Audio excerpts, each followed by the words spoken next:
নমস্কার, আমি রাধিকা। তো আবারও একটা ভিডিও নিয়ে চলে আসলাম। তো এই যে দেখো, সকাল সকাল উঠে এদিকে ব্যাগ ট্যাগ গুছিয়ে নিচ্ছি।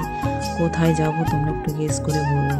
তো যাই হোক, তারপরে ব্যাগ ট্যাগ গুছিয়ে বাইরে চলে আসলাম। আর এদিকে বর গাড়িটা ধুয়ে নিচ্ছে, তার কারণ অনেকটা ধুলো হয়েছে, কাদা নাকি গাড়িটার সামনে পড়েছে, তাই গাড়িটা ধুচ্ছে। আর আমাদেরকে সবাই রেডি হয়ে গেছে। এখন যাব হচ্ছে আমরা, আজকে যেহেতু অষ্টমী স্নান, তো তাই সবাই মিলে স্নান করতে যাচ্ছি। তো দেখো, আমরা কিন্তু চলে আসছি। আর এসেই দেখি আমরা যখন এসেছি তখন মোটামুটি তোমার 7:30 8টা বাজে তখন।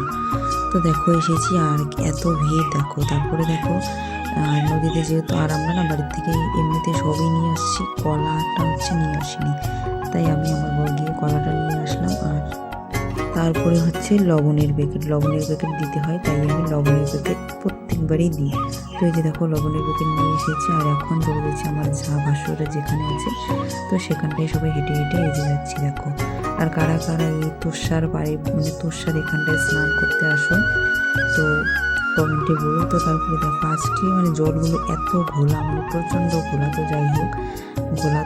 আর আমরা কিন্তু আমাদের বাড়ি যেদিকে পরে ওই পাড়টাতে কিন্তু আমরা স্নান করি। আমরা এই পাড়ে এসেছি, তো এসে এদিকে একদম প্রচুর ভিড়, তাই আমরা এই সাইডটায় এসেছি। এই সাইডটা একদম ফাঁকা আছে, তো এখানেই স্নান করছি। আর ক্যামেরাটা ভিডিওটা করে দেওয়ার মতো কেউ নেই, তাই আমার বর বলবো যেখানে আমরা স্নান করছি ওখানে একটা পাথর আছে, তো পাথরটার ওখানটায় আমি মোবাইলটা রেখেছি, রেখে এভাবে ভিডিওটা করে নিলাম।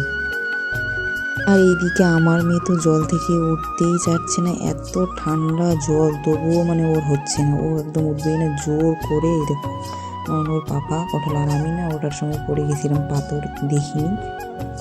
যাই হোক, আমাদের স্নান করা পুরো কমপ্লিট। আর শাশুড়ি মা স্নান করে আগেই উপরে উঠে একদম সব কিছু এদিকে রেডি করছে। আর বাড়ির থেকে চিড়া মুড়ি দই আমরা সব কিছুই নিয়ে এসেছি, তো এখানে বসে খাবো। তো আমরা তো চলে আসছি, আর আমার যা এখন স্নান করছে, ওরা আসবে, তারপরে সবাই মিলে এখানে খাবো।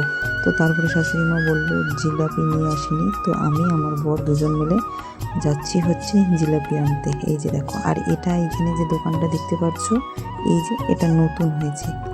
আর আমার বরের দেখো ভিডিও করে দেওয়ার স্টাইলও ঠিক, কিন্তু সেভাবে ফটো ভিডিও করে দিতে পারে না। তো যাই হোক, তারপরে দেখি আমার শ্বশুরমশাই জিলেপি নিয়ে আসছে, তারপরে আমরা চলে আসছি।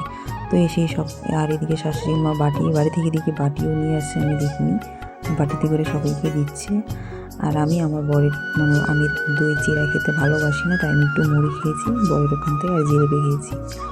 তো আমার এই ছোট্ট ভিডিওটা তোমাদের কেমন লাগলো অবশ্যই কমেন্ট করে বলবে। যদি ভালো লাগে লাইক কমেন্ট করবে, শেয়ার করবে, আর আমার পাশে থাকবে। এই যে দেখো, সবাই খাচ্ছে। আর সত্যি নিজেদের ফ্যামিলির লোকের সঙ্গে কোথাও গেলে সত্যি খুবই ভালো লাগে, নিজেদের ফ্যামিলির লোকের সঙ্গে। তো দেখো, পরেই থাকে, আর আপনরা আপনই থাকে কিন্তু। তো দেখো, বিপদে পড়লে বা কোনো কিছু হলে কিন্তু নিজেরা মানুষ ছাড়া বাইরের লোক আসে না। তো যাই হোক, আমি আমার পরিবার নিয়ে অনেক সুখে আছি, আর এভাবেই সারা জীবন থাকতে চাই। তারপরে আমার শাশুড়ি মার ওরা খাওয়া হয়নি, আমি আমার ঘর চলে আসছি এখানে। এটা নতুন দোকান হয়েছে, আর এখানে এসে আমরা চিকেন পকোড়া খাচ্ছি। আর আমার বরের একটা অভ্যাস, যত লোকই থাকুক না কেন আমাকে সবার সামনে সত্যি কথা বলতে খাইয়ে দেয়। যেহেতু আমার হাতে এক হাতে মোবাইল আছে, আর এক হাতে হচ্ছে ব্যাগ আছে, তাই খাইয়ে দিল। আর তোমাদেরকে দেখিয়ে দিলাম নিঃসন্দেহে, দেখো কত লোক হয়েছে। এই যে দেখো, তারপরে আমরা এখান থেকে নিচে যাচ্ছি। এমনি হচ্ছে খেলনা নেবে বায়না করছিল, তো তার জন্য। তারপরে আমি আমার বরকে বললাম যে আমি ফুচকা খাবো, তো তারপরে এখানে ফুচকার দোকানে চলে আসলাম।